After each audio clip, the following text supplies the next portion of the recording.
Aisha, uma mulher imensamente rica e influente, vivia em uma grande mansão fora de um bairro desfavorecido. Conhecida por sua generosidade, ela costumava convidar os habitantes desse bairro, especialmente os mais necessitados, para trabalharem em sua casa. Ela oferecia pequenos trabalhos como cuidar do jardim, limpar os estábulos ou até tarefas mais leves dentro da casa. Para muitos, era uma oportunidade inestimável de ganhar um pouco de dinheiro e atender às suas necessidades. Um dia, Aisha percebeu que seu colar de ouro, uma joia de grande valor sentimental, havia desaparecido. Esse colar, herdado de sua avó, representava muito mais do que uma riqueza material. Era o símbolo de seu legado familiar. Abalada pela perda desse objeto precioso, Aisha reagiu com grande emoção. Rapidamente, ela começou a suspeitar de James, um jovem negro de 17 anos que vinha regularmente ajudar no jardim. James, embora silencioso e tímido, era sempre respeitoso e trabalhava com diligência.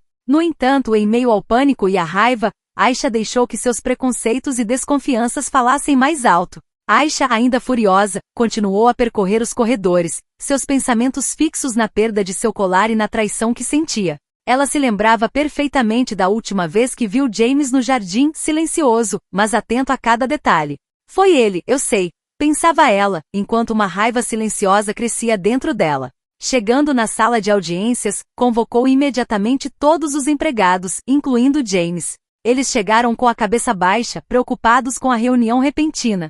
James estava no fundo, incerto sobre o que estava acontecendo, mas sentindo a atmosfera pesada ao seu redor. Suas mãos tremiam ligeiramente, mas ele se endireitou com dignidade, sem imaginar o que viria a seguir. Aisha, sentada em sua cadeira imponente, fixou seus olhos nele. James, aproxime-se, ordenou com uma voz gélida. O jovem se aproximou com a cabeça erguida, apesar da tensão palpável na sala.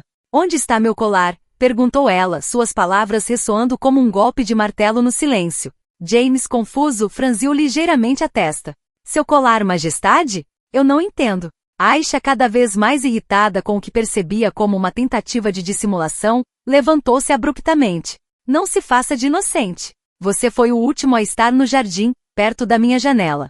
Teve todo o tempo para me roubar, acusou ela. Um murmúrio de choque percorreu a assembleia. James, atônito, balançou a cabeça.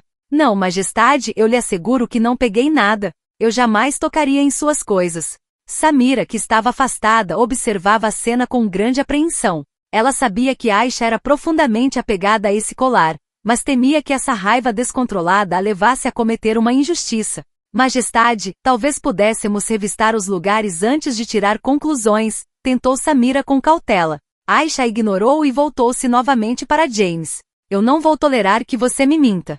Se confessar agora, posso ser clemente. Mas se insistir em negar, será punido pelo seu crime. James, embora aterrorizado, não abaixou os olhos. Eu não posso confessar algo que não fiz, respondeu ele com calma, apesar da tempestade interna que rugia dentro dele. Aisha, irritada pela determinação de James em negar, não perdeu mais um segundo. Ela pegou um telefone que estava sobre uma mesa próxima e discou um número. Vou chamar a polícia. Eles saberão como fazê-lo falar, anunciou ela friamente, seus olhos fixando James como se ele fosse uma presa. Samira, chocada com o rumo dos acontecimentos, tentou intervir novamente. Sua Alteza, sem provas, isso seria uma injustiça. Você sabe o quanto James sempre foi respeitoso e trabalhador. Não o acuse precipitadamente. Mas Aisha, cega pela raiva e pela certeza de sua suposta traição, ignorou as palavras de sua governanta.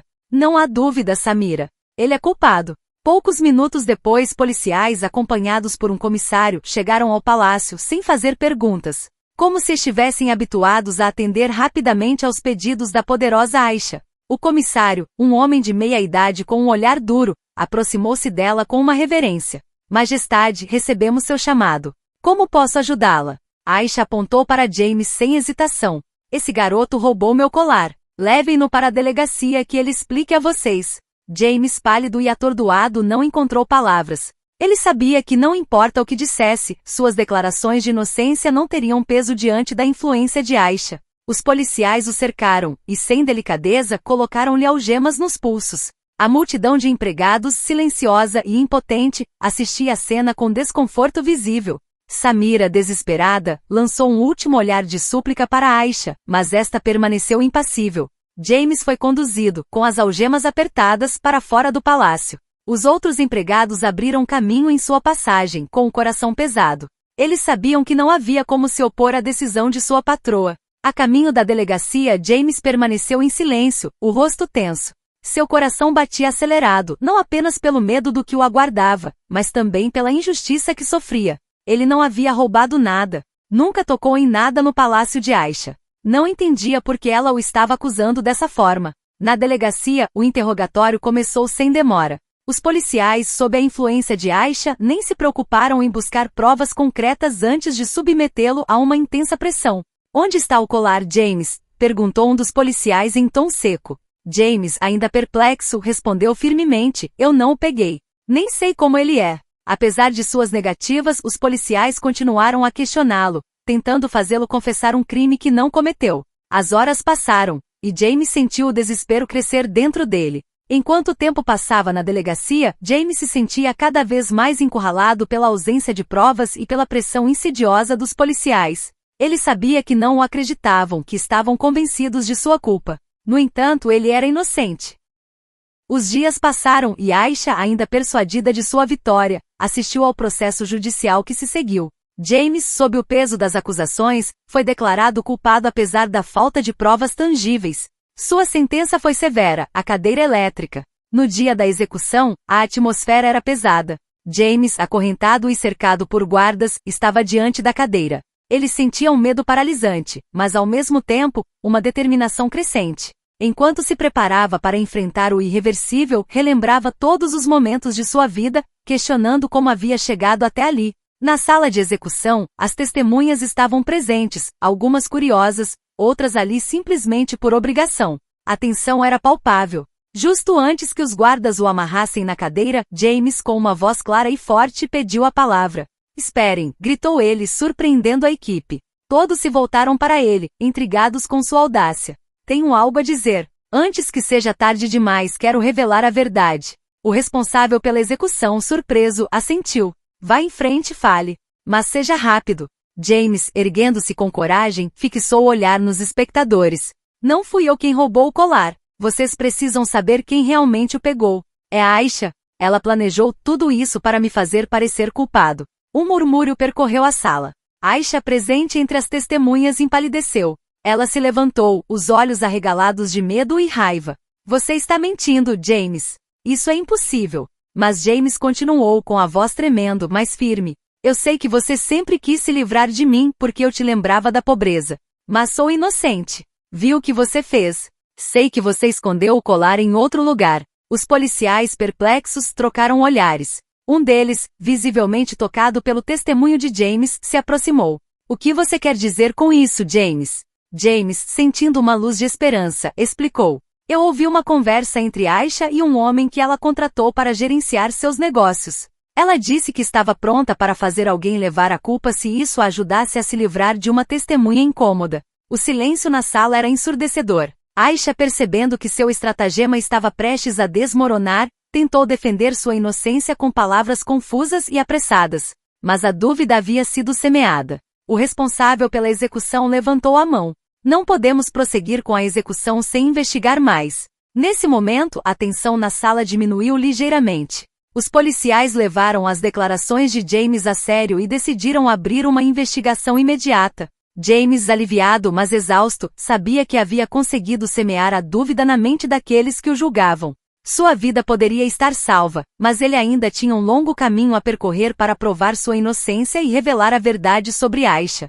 A investigação que se seguiu às revelações de James foi rápida e intensa. Os policiais, cientes da urgência da situação, começaram a reunir provas para corroborar as afirmações de James. Eles interrogaram os membros da equipe do palácio, revisaram as gravações de segurança e examinaram os documentos financeiros de Aisha. Com o passar dos dias, descobriram incoerências nas declarações de Aisha. Testemunhos de funcionários confirmaram ter visto Aisha escondendo objetos de valor em lugares inesperados. Uma testemunha-chave, um jardineiro que trabalhava no palácio há anos, se apresentou e revelou que ouvira Aisha discutir um roubo com um homem misterioso. As provas se acumularam e rapidamente o quadro ficou claro. Aisha havia orquestrado o roubo do colar para se livrar de James, um obstáculo incômodo em suas ambições de poder. A tensão aumentou quando o comissário, um homem íntegro, convocou Aisha na delegacia.